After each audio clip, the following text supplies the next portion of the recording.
Bonjour à tous et bienvenue dans cet épisode en duo. J'ai la joie aujourd'hui d'accueillir Caroline Madé, entrepreneur multipotentielle, pour une conversation inspirante où on va aller explorer le thème de l'unicité, d'oser exprimer son soi véritable dans le domaine de la santé et de prendre soin de soi.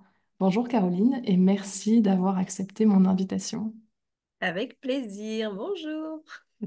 Alors, en préambule de l'épisode, j'ai envie de te présenter et de dire comment moi j'ai connecté avec toi. C'était il y a quelques années sur le compte de Johanna Awakening et à l'époque, tu lui avais partagé un compagnon, donc un vêtement avec calligraphié dessus le mot amour. Et alors, j'avais été troublée parce que c'était d'une beauté. Enfin, j'avais trouvé cette image, moi, qui est restée très engrammée dans ma tête, magnifique, extrêmement lumineuse. Et je suis tombée en amour justement de ce compagnon-là que je me suis offert quelques temps plus tard.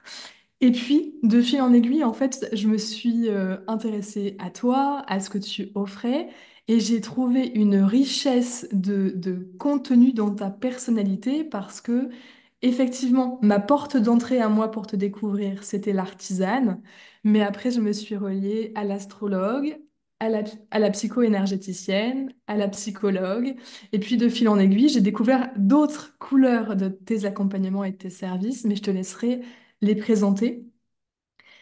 J'ai envie de te dire et de te redire, parce que je te l'ai déjà écrit, que je suis fascinée par ton approche, que je suis reconnaissante en fait que tu t'autorises à être et à exprimer toutes ces couleurs, tout ce que tu es aussi, que tu aies l'audace de le faire. Merci pour ta contribution. Je suis convaincue que le monde, il a besoin de nos couleurs et la tienne a quelque chose de particulièrement vibrant et d'enrichissant. C'est pour ça que je tenais à te recevoir sur le podcast. Merci. On pleure maintenant? On peut. On peut. Et sinon, on peut poursuivre et j'aurais envie de te demander comment toi, est-ce que tu souhaites te présenter? Ouais. Bah alors, c'est tout un processus puisque avant tout, voilà, c'est ce côté très multifacette qui est important que je prône puisque quand j'essaye de me ranger dans une case, dans quelque chose en me disant, allez, voilà, tu n'es plus que ça, j'éteins l'élan de ma créativité, j'éteins le reste et en fait, j'ai pas de rendez-vous client, etc., etc. Donc voilà, tout ce côté que tu as présenté de ce côté très multifacette, c'est quelque chose qui est très, très, très important chez moi. Si je le nourris pas, je suis pas vraiment moi, en fait, hein, du coup. Et donc, de manière professionnelle, si on le prend de manière chronologique, moi, j'ai démarré en tant que psychologue, mais d'abord trop hypocondriaque pour être clinicienne. Donc, j'ai pris la sphère d'abord des entreprises. Et j'ai démarré en médecine du travail. Je me rappellerai de cet entretien avec une dame en souffrance au travail et qui m'a dit, je lui dis, mais vous n'êtes pas accompagnée? Parce que on était en entretien pro vis-à-vis du travail. Et elle me dit, mais si, depuis 10 ans, par un psychiatre. Et là, je me suis dit, en fait, c'est pas possible. Je voyais que j'étais avec la rigidité, les blocages, vraiment le mental. Enfin, ça me faisait comme, je voyais la barrière, en fait, des gens. Je me suis dit, en fait, je ne peux pas faire de ma vie professionnelle ce constat-là. C'est pas possible. Je veux pas être la énième psy qu'on voit et que ça avance pas. Et donc, ça a été assez rapidement, je crois que c'était de l'ordre de moins d'un an plus tard, le déclic pour aller chercher ailleurs. Et c'est là que la kinésiologie est arrivée assez rapidement. Donc la kinésiologie, c'est vraiment ce concept que ça prône que ton corps, tout ton organisme, en fait, garde tout en mémoire du fait de la résonance et de la mémoire cellulaire, mais que aussi en même temps, du fait de la réinformation cellulaire, tu peux aussi aller l'écouter, le libérer de son stress, que ce soit un stress corporel, mental ou émotionnel et que du coup, la libération que tu viens lui apporter dans le cadre du rendez-vous va permettre en fait au corps de retrouver son équilibre. C'est un petit peu maintenant, euh, là, il y a eu dans la sphère un peu spirituelle ces dernières années, il y a eu je te fais ton soin, je viens un peu te guérir, et là, ça fait bien 2 ans que c'est vraiment, ah, mais c'est l'auto-guérison, etc., qui ressort en fait. Donc, et en fait, finalement, moi, depuis 8 ans, je suis déjà dans ça, parce que de par la kinésiologie, c'est le b.a.-ba de ce qu'on nous apprend. Donc, j'ai toujours eu ce côté très accompagnant et aller juste faire l'horlogerie suisse de ce qui a besoin pour la personne dans cet instant pour lui permettre en fait l'accompagnement nécessaire. Donc, dans mon côté thérapeute, ça a été enfin, j'ai de suite trouvé cette complémentarité à la psychologie. Et c'est d'être kinésiologue qui m'a permis de faire la paix avec la psychologue en moi, parce que comme dans toutes les sphères, hein, on nous disait blindez-vous, mettez votre carapace, alors que ben, grande sensible et compagnie, mon plexus ouvert.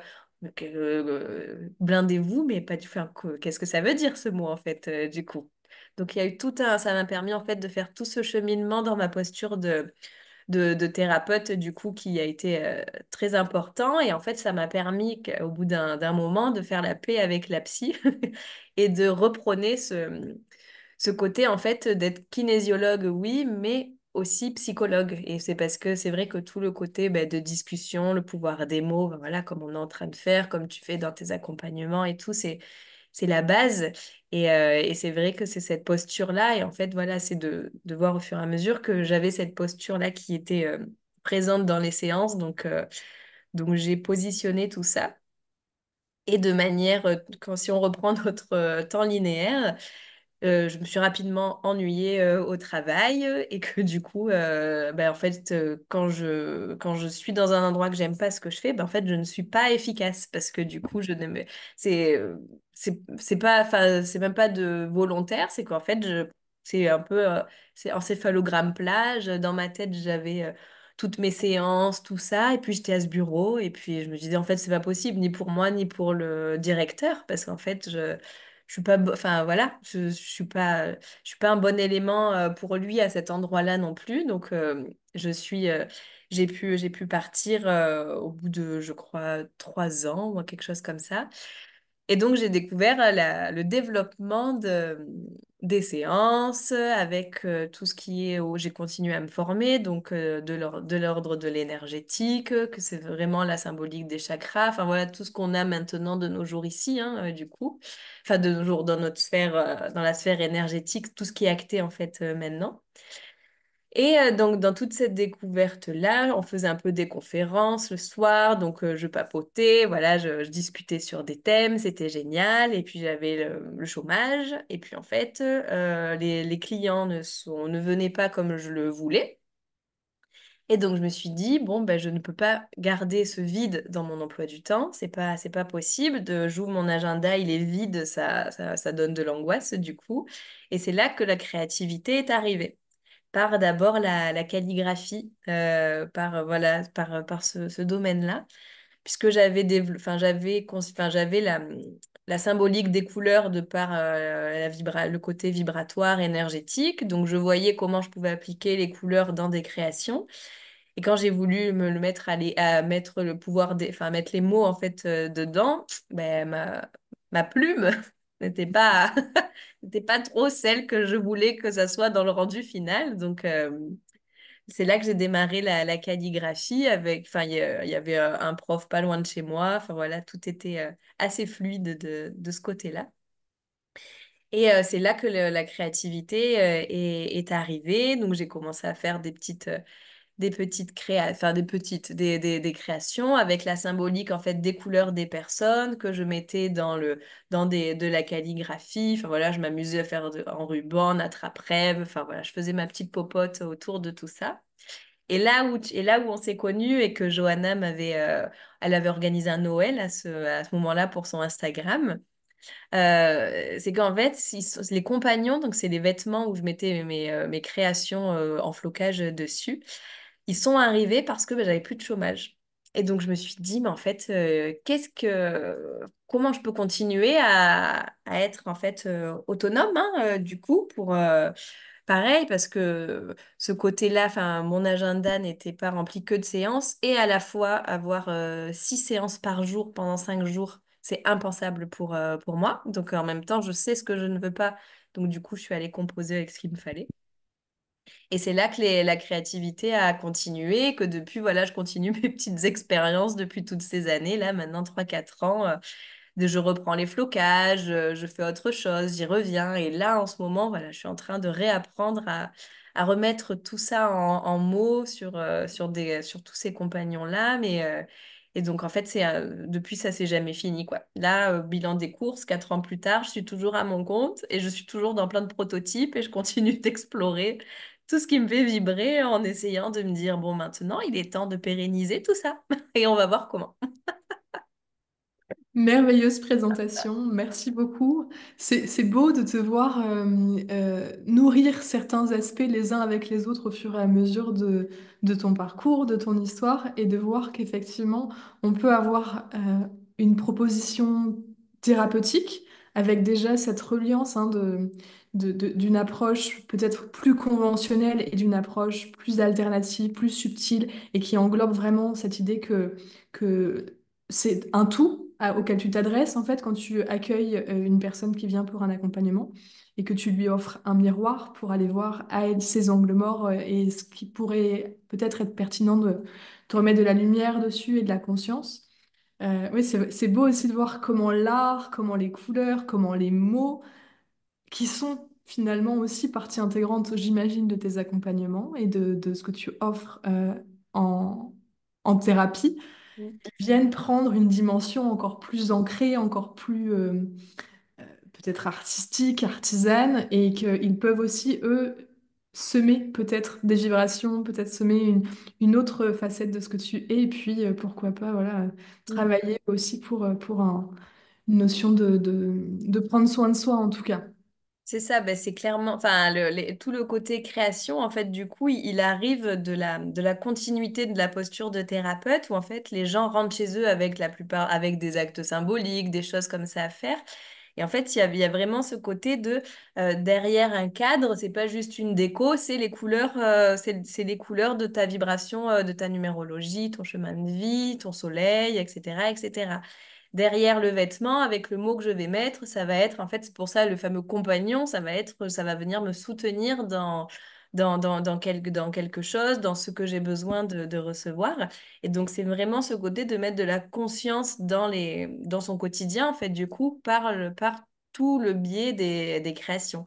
Et en effet, vu que les couleurs, je m'en sers dans les séances, c'est souvent que le tirage des couleurs, le mot, on a sûrement dit le mot en résonance avec la couleur juste avant, ou alors il va ressortir dans l'équilibration en kinésio juste après. Et donc ça, c'est monnaie courante, quoi, du coup, que tout soit en lien. Mm, mm. Merveilleux. Est-ce que je m'adresse à ta ligne 5 en design humain et peut-être aussi à la visionnaire en toi et puis ce que tu offres finalement, c'est quand même toujours des contributions au monde. Je me demande aujourd'hui, Caroline, on est en 2024, quelle est ta vision de la santé dans le futur? Ah ben, c'est une vision toute en complémentarité, où tout est en lien, où que tu vas à l'hôpital et que d'une part, tu as le psy, tu as celui qui fait le soin et que tout le monde a l'ouverture sur tout et qu'il y en a déjà hein, des chirurgiens qui travaillent avec l'hypnose, etc. Dedans. Donc c'est vraiment...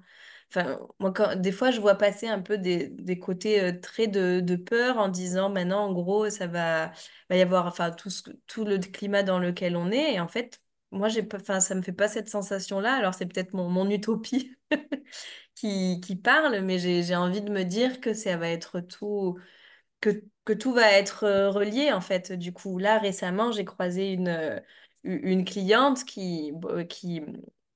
elle a eu un autre cancer et en fait c'est ce cancer elle m'a dit ben, je sais pourquoi il est arrivé et en fait et mon premier mot, ça a été ben, ben cool, parce qu'en fait, tu sais pourquoi c'est arrivé. Et en fait, si tout le monde a conscience de pourquoi mon corps m'a fait ça et que je vais pouvoir l'écouter et qu'en fait, je vais pouvoir, si on a l'information et peut-être qu'on va peut-être ne plus attendre autant que le corps sonne l'alerte à ce point de vue-là et qu'en fait, on va revenir dans un côté très, très préventif parce que ce que m'a apporté ce côté de psychologie des entreprises, c'est ce côté, là, il y a trois types de prévention en fait, du coup.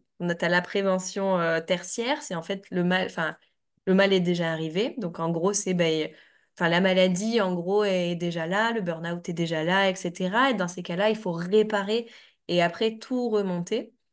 Tu as la prévention secondaire. Donc, c'est là où nous, souvent, en thérapeute, la plupart du temps, c'est des gens en secondaire qu'on a, puisqu'en fait, ils ont les signaux d'alerte. Mais voilà, ils commencent à se dire, bon, je vais peut-être pas aller attendre que ça soit l'étape d'après. Je me saisis de cet instant-là. Et puis après, tu as la prévention primaire où en fait, c'est que je prends soin de mon hygiène à tous les plans de ma vie et que du coup, voilà, je prends soin de moi au niveau de mon corps, les compléments alimentaires, dans mes émotions, qu'est-ce que je garde, qu'est-ce que je vais pouvoir drainer, etc. Et donc de pouvoir en fait avoir cette pluralité-là, qui je suis, avec tous les outils de connaissance, avec le design humain et tout ça, l'astro, tout ce qui arrive. En fait, on a toutes les clés en fait pour être acteur et conscient. Et là, c'était hier, j'ai eu une cliente, elle est venue une fois par an, elle vient, elle fait sa petite, elle me dit voilà, c'est mon annuel, je viens faire mon petit bilan pour pouvoir repartir les mois qui suivent. Et en fait, c'est génial d'en arriver à ça. Donc voilà, moi ma vision pour plus tard, c'est qu'on soit en prévention primaire et que du coup, ben, comme pas la résonance, mais la philosophie chinoise, hein, quelque part. Tout ce côté des cinq éléments, etc., c'est pour prendre soin de tout l'équilibre de manière générale. Et quand il y a besoin d'aller soigner, bon, ben, on va soigner, mais le but premier, c'est d'agir dans tout l'amont. Et donc, si déjà tout le monde prend soin de soi de ce côté-là, il y aura moins besoin de tout le reste dans la récuration de tout. Donc une santé où la priorité, elle est à maintenir, à restaurer peut-être cette notion d'harmonie, cette notion d'équilibre. C'est une très jolie vision, évidemment, que je partage. L'importance de la responsabilisation aussi dans ces processus de soins et de se sentir acteur de sa santé et d'arrêter de remettre ça à l'extérieur et de se dire que le jour où on aura besoin, il y aura quelqu'un à l'extérieur qui prendra les décisions pour nous. Évidemment, ça peut se faire en complémentarité. Moi, je travaille beaucoup avec des professionnels de santé, quels qu'ils soient d'ailleurs, depuis un médecin généraliste, un psychiatre, un dentiste, peu importe, mais je trouve qu'il y a vraiment quelque chose de la complémentarité et d'aller avancer ensemble. Ça a des répercussions vraiment puissantes. Il y a vraiment quelque chose de catalysant en fait quand on agit ensemble pour la même chose. Et quand tu me partageais ces informations à propos de prévention, ce qui me venait, c'était cette image du corps qui, au départ, chuchote des informations. Il chuchote des petits mots, des messages pour enfin, pour être en reliance. Il est en permanence en train de nous partager des informations, des messages. Et puis, au fur et à mesure, à force de le mettre en sourdine, ce message, eh ben, le corps est de plus en plus bruyant, avec parfois un besoin de brutalité ou de voilà, quelque chose de plus, ouais, de plus fort, de plus puissant, et il finit par arrêter de chuchoter et par hurler. J'espère que dans cette vision du futur, on aura moins besoin d'avoir des corps qui hurlent et puis plus d'espace aussi pour prendre soin de renouer peut-être avec le corps et d'écouter les chuchotis, les chuchotements. Ouais, les souffles. Les souffles. C'est aussi un des aspects de ta pratique, finalement, c'est de renouer avec le corps. Alors ouais, alors il y a en kinésio, il y a un peu cette vulgarisation que des fois on peut voir passer même sur les réseaux et tout, on parle pas à ta tête, on parle à ton corps. Donc le corps, enfin la tête, elle fait partie du corps, hein, du coup. Donc il y a vraiment ce côté-là où il faut, enfin il faut faire attention dans le côté de comment est-ce qu'on va le vulgariser pour atteindre à l'autre, parce que moi, c'est déjà arrivé que des gens arrivent et qui me disent, donc moi, je parle avec ma psy et je viens te voir pour mon corps. Mais en fait, non, enfin, Waouh. euh, en fait, non, là, ça ne sert à rien ce que tu fais, en fait, du coup. Donc, il y a vraiment eu tout ce côté-là. Et en fait, c'est que là, ça fait quelques semaines que que j'arrête de dire corps et que je dis organisme du coup, pour qu'il y ait vraiment ce côté englobant qui se fasse, pour qu'en fait, il y ait vraiment cette reliance en effet avec bah, toute l'intelligence de l'organisme de manière générale en fait, du coup. Donc oui, ça reconnecte au corps, mais il y a vraiment ce côté d'ensemble qui vient se faire. Après, si on le met, parce que quand je commence à me dire, bah oui, mais après le corps, cœur, esprit, bah, l'esprit, le cœur, il est dans le corps, etc. Donc après, c'est sûr que si on peaufine tout ça, on se dit, bah en fait, c'est qu'un seul truc, hein, finalement. Mais il y a vraiment ce côté très englobant où en fait dans la pratique ça permet en fait de venir contacter cette intelligence de l'organisme qui a tout qui lui il a tout vécu et il sait à un endroit donné ce qui va être en résonance. Et là par exemple les séances pour donner un exemple sans trop de détails, il y avait en fait un besoin autour de l'enfance. Et en fait, de ce côté autour de l'enfance, on était sur la relation aux parents qui, somme toute, était super. Mais en fait, pendant la séance, la kinésiologie, par le test musculaire, en fait, du coup, guide comme le gouvernail d'un bateau, hein, du coup, vers tel et tel endroit pour donner telle et telle information par le biais, en fait, du test musculaire. Et en fait, les mots qui ressortaient ramenaient une sorte de peur du rejet, d'exclusion et compagnie. Et du coup, c'est ces mots-là donc, que le test, donc le corps, là, et donc l'intelligence de l'organisme est venue soulever et en fait ramener dans le champ frontal, dans le champ de la conscience, en fait, hein, du coup qui est venu ramener et ouvrir en fait un autre pan de l'histoire de l'enfance avec des enfants du même âge et compagnie, où en effet là ça avait été moins trop bien que la relation avec les parents sur laquelle on était de base dans le côté entretien de préalable.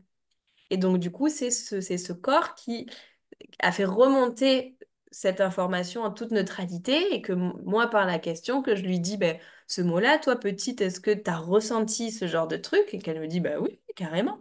Mais sauf que, voilà, elle, de son prime abord, c'est pas ce qui ressortait. Et le corps, dans la carence qu'il voulait l'organisme, dans la carence qu'il voulait nous montrer dans l'enfance qu'il y avait eu, en fait, c'était ce moment-là. Et c'est ce mot qui a permis, en fait, de faire pop-up dans l'esprit pour pouvoir ramener la conscientisation à ce moment-là. Et ce qui a permis, en fait, de donner au reste de la libération, ben, ce qui avait, de faire l'alignement qui avait besoin, de faire le lien avec le présent de la situation et tout ça, mais à partir de ce que le corps avait soulevé. Il y a vraiment ce côté enfin, quand je pars en séance, je sais pas du tout ce qui va se passer, en fait, du coup. Et c'est ça qui est bien pour Et une c'est ça qui est bien. multipotentielle. Ça doit quand même nourrir une grande part de curiosité et C'est ça. d'aventurière en toi. Il le faut.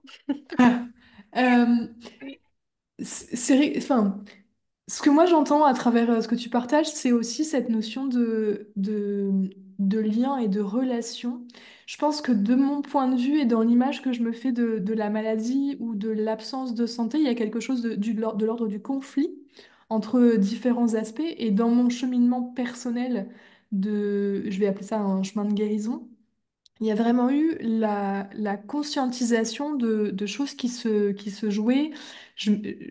Par exemple, l'opposition au masculin, et puis je suis allée chercher ce qui se passait au niveau du féminin, du masculin, parce que souvent, il y a quand même deux aspects de ce côté-là qui peuvent être intéressants. La mort qui est un gros chemin pour moi de travail, d'introspection, etc. Ça a été comment je fais pour apaiser ma relation à la mort, pour et ben simplement restaurer quelque part une forme d'harmonie vis-à-vis de ma nature profonde parce qu'en fait ça fait partie de notre cycle et ça fait partie complètement de notre humanité. Et je pense que c'est tout à fait pertinent de mettre le point là-dessus, le focus sur toutes les approches qui visent à diviser et à séparer la tête du reste, du reste, ou d'avoir des approches vraiment très spécifiques. Je pense que c'est complémentaire d'autres approches, en fait. Il faut éviter l'écueil de nourrir trop une idée de séparation et de division à l'intérieur de soi. Carrément. Euh, J'aimerais qu'on revienne sur la version de toi aujourd'hui qui s'autorise à incarner ces différentes facettes qui s'expriment à propos de psychologie, à propos d'astrologie, à propos d'artisanat, à propos de design humain, à propos de couleurs, de vibrations. Il y a un environnement très riche, très coloré pour toi. Et je me demande, attends, comment je veux formuler ma phrase? Oui, mon idée, c'est dans une société où on a tendance à lisser et à gommer la personnalité et puis à avoir de plus en plus des couleurs peut-être neutres, voire une absence de couleurs, comment est-ce que toi, tu as osé incarner et passer à l'action, enfin, te montrer avec tout ce champ de ce que tu es? C'est ça. Ah, en fait, moi, ma conviction, en fait, au fur et à mesure que enfin, dès que j'ai démarré, en fait, toute cette découverte, on va dire, de la spiritualité, l'énergétique et compagnie, en fait, c'est comme si à l'intérieur de moi, il y a plein de disciplines et que je sais que ça va au même endroit, en fait, du coup. Et que du coup, quand j'ouvre une nouvelle discipline, j'ouvre pas une nouvelle discipline, elle a fait tomber le carnet, le chat. Que j'ouvre pas une nouvelle discipline, mais en fait, j'ouvre juste un nouveau chapitre et je sais qu'à un moment donné de ma lecture, je vais faire le pont avec, avec ce que je sais déjà, en fait, du coup, de tel domaine. Et en fait, ce qui fait qu'aujourd'hui, il y a tout cet éventail qui s'est posé, c'est parce que la motivation, c'est que je sais que ça mène à la même chose. Et ce qui est assez intéressant parce que du coup, rapidement, enfin voilà, j'étais psychologue, j'ai fait kinésiologue et rapidement, ben, après ben, justement, tu parlais de la relation à la mort. Moi, je faisais mon mémoire de kinésio sur le deuil et il y a enfin, une dame qui fait des conférences autour des chakras, de l'énergétique et qui avait une conférence sur le deuil juste quand je me suis pointée la semaine suivante, quoi, du coup. Donc, c'est mon mémoire de kinésiologue qui m'a amené à cet endroit. Et en fait, une fois que j'étais là-bas, s'ouvre le portail de l'énergétique. Elle était déjà dans ce bain-là où tout est relié. Elle avait déjà fait le lien avec Muriel Kennel, qui en fait, elle faisait le lien avec tout ce qui est psycho-énergétique. Elle avait fait sa propre technique. Et du coup, il y avait ce côté, ben, les chakras, mais les couleurs de l'arc-en-ciel, c'est relié déjà. La numérologie, hop, que tu relies avec les couleurs. Et en fait, elle avait déjà tout son domaine d'alchimie, de tout plein de choses dedans. Donc, en fait, c'était la maison pour moi. Parce que du coup, c'était en plus littéralement à côté de chez moi aussi. Donc, en fait, ça m'a permis de continuer le cheminement pour pouvoir ajouter ça, moi, à ma kinésiologie. Et je me rappelle quand j'en discutais bah, avec mon entourage, ma mère, et je disais, ah ouais, je vais faire du coup bah, la formation de psycho-énergéticienne, parce qu'en fait, pour moi, c'est pas que je deviens autre chose, c'est que je l'ajoute et que comme ça me peaufine ma tambouille. Et elle me disait, mais tu vas pas faire ça quand même, du coup. Eh ben parce que tu vas le mettre où sur ta carte? Il y avait vraiment, en fait, depuis toujours, finalement, je renvoie à l'autre, ah, tu vas pas encore faire ça, en fait. Et c'est vrai que à aucun moment, j'ai pris personnellement ce genre de remarques qui arrivent très souvent parce que du coup, depuis, je continue d'aller explorer tous les pans. Pour moi, là, parce que je sais que dans ma profondeur, c'est je rajoute quelque chose et en fait, ça va me permettre de faire un pont, de faire une reliance entre les choses et qu'en fait, ça va juste permettre d'ajouter quelque chose un petit peu à la panoramique, ce quoi, du coup, à la potion, en fait, du coup. Donc, c'est ça qui me permet d'aller explorer tout ça et qu'en fait qui vient guider parce qu'en fait voilà au loin comme dans un en psychogénéalogie on a nos ancêtres dans l'arbre ça fait comme ça comme ça comme ça mais au bout d'un moment pour tout le monde ça fait ça revient jusqu'à au couple d'origine en fait ça fait un losange quand tu montes dans les générations donc en fait voilà moi je suis mon but il est là et donc, pour arriver, voilà, je suis dans toute cette arborescence-là de développer la connaissance d'abord, du coup, et c'est pour ça que au début, enfin là, il y a quelques mois, je m'étais dit, voilà, je joue avec le mot de la connaissance, et qu'en fait, du coup, ça, c'est venu évoluer avec là, enfin, là où j'en suis en ce moment, le sacré sens avec le sacré sens des choses et qu'en même temps, ça révèle l'essence sacrée en chacun. Enfin voilà, il y a tout ça qui vient se jouer de, de tout ce qu'on est à l'intérieur et qu'en fait, tout ramène à la cellule mère, hein, de toute manière en plus. Donc, il y a vraiment tout ça qui s'active. Donc, qui me permet d'aller explorer tout ça parce que moi, je sais que je vais au même endroit, en fait, du coup. Ce que j'ai envie de dire, c'est, je pense aux personnes qui arrivent à une situation professionnelle, qui sentent que c'est plus OK pour elles et qui ne savent pas, c'était mon cas moi à l'époque quand j'étais infirmière, de mais qu'est-ce que je vais faire? Je sais, enfin, je sais rien faire, j'avais cette croyance. C'est vraiment ce cheminement et puis d'aller chercher ce qui vous attire, ce qui vous fait vibrer au fur et à mesure, ça va vous amener d'un point A à un point B à un point C. Et vous ne pouvez pas arriver au haut de ce losange dont tu parlais et à la cellule mère sans être passé par les différentes expériences. Et je vous invite vraiment à honorer les élans, à honorer l'inspiration quand elle vous tombe dessus. Il y a vraiment quelque chose qui vous pousse à rencontrer les personnes qui sont sur votre chemin. Pour vous, il y a vraiment cette idée que la vie, elle est avec nous et elle vient nous permettre de nous révéler et d'incarner, enfin d'être. Moi, c'est vraiment cette sensation que j'ai, mais ça demande à se mettre en action, à se mettre en mouvement. Et parfois, on est confronté à la peur de se montrer différente, d'être rejeté, de sortir du lot, dans un monde plutôt en nuances de marron et de gris, de révéler sa couleur. Je pense à une cliente que j'accompagne qui me dit, mais j'ai un manteau rouge que j'adore, mais je ne me le permets pas parce que à l'extérieur, on va me verbaliser encore une fois quelque chose qui va venir me piquer. Ça serait quoi, toi, ton conseil pour peut-être oser aller de l'avant et y aller quand même, malgré la peur du regard des autres?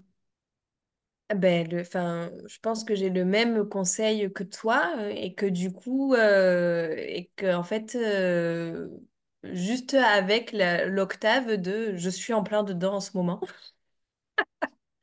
et que du coup là, enfin c'est et que en même temps, quand on a, enfin une fois qu'on est dans le process de on y va, on a peur, on y va quand même.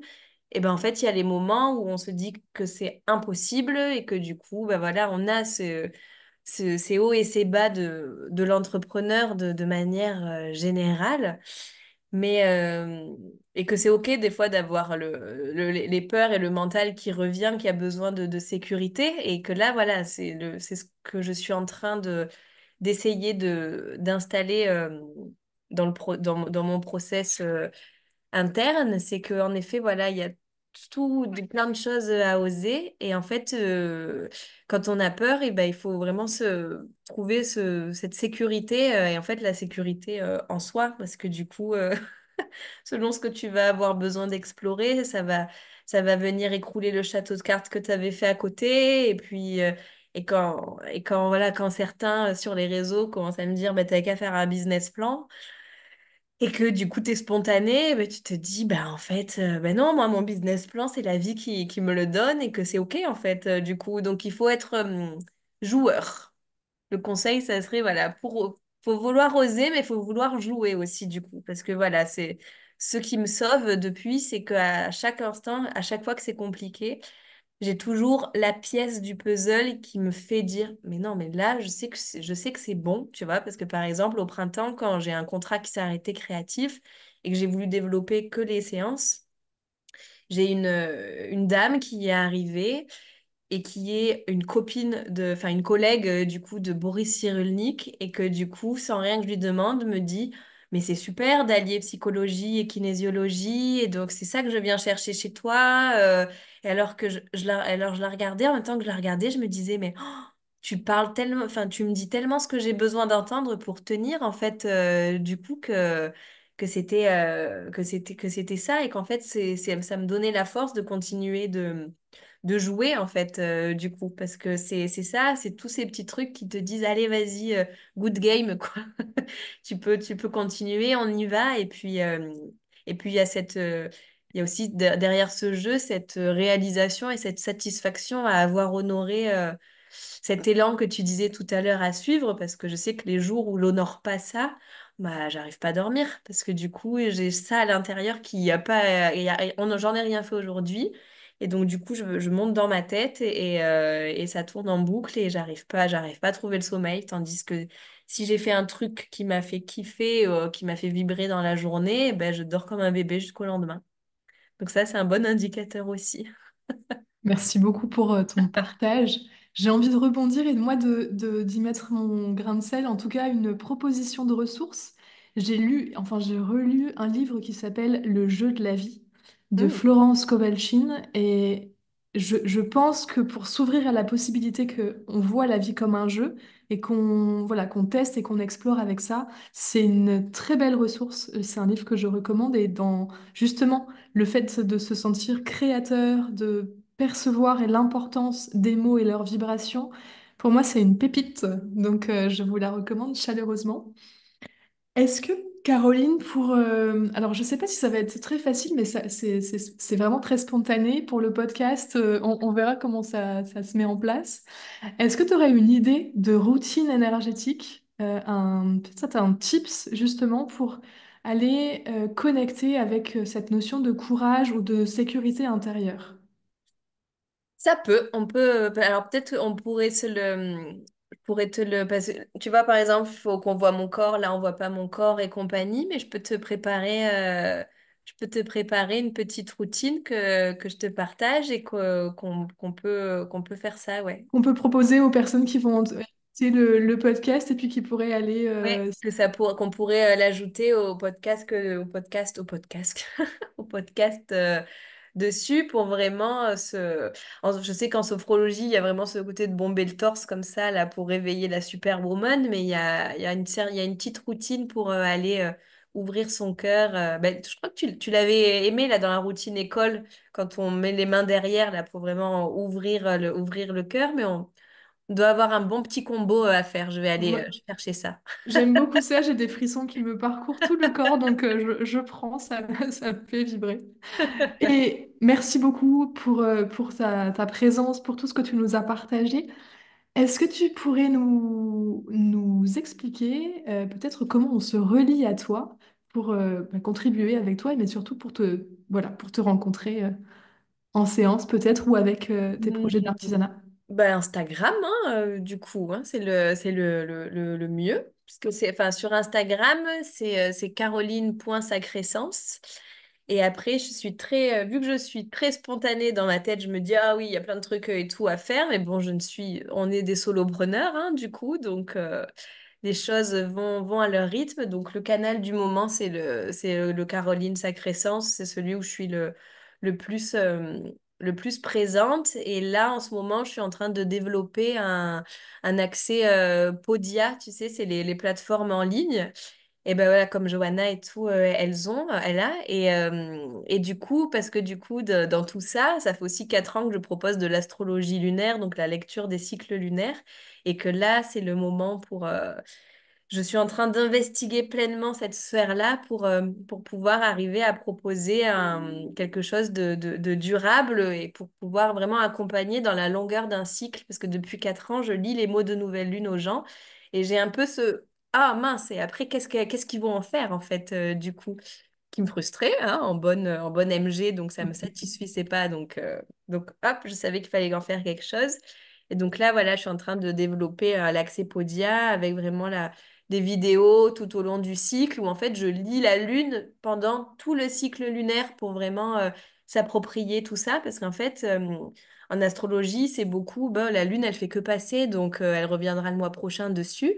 Et en fait, là, au plus ça va, au plus je me dis, mais en fait, oui, elle revient le mois prochain, mais si tu mets de la conscience dans ce cycle-là, mais en fait, tu fais des bonds de cabri, quoi, hein, du coup. Donc, il y a vraiment ça qui s'impose à moi dans mon quotidien de ce que je vis et ce que le cycle m'a invité à faire et que je me dis, oui, là, en effet, ça branche bien.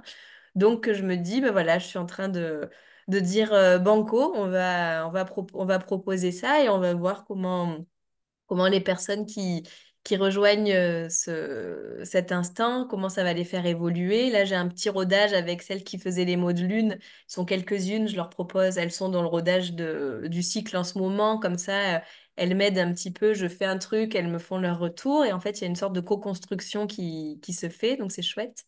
Pour pouvoir là proposer, je croise les doigts, une jolie saison de lune d'automne qui va arriver bientôt. Enfin, ou alors elle sera déjà arrivée. Je sais pas quand est-ce que tu vas la mettre. Je ne sais pas non plus, mais Ce peut-être, sera en on pot. verra, on verra. Merci beaucoup pour ton temps, pour ta présence. Je me réjouis de pouvoir continuer à te suivre. Ben oui, moi aussi. Carrément, carrément. Merci, merci. À bientôt. Ciao, ciao.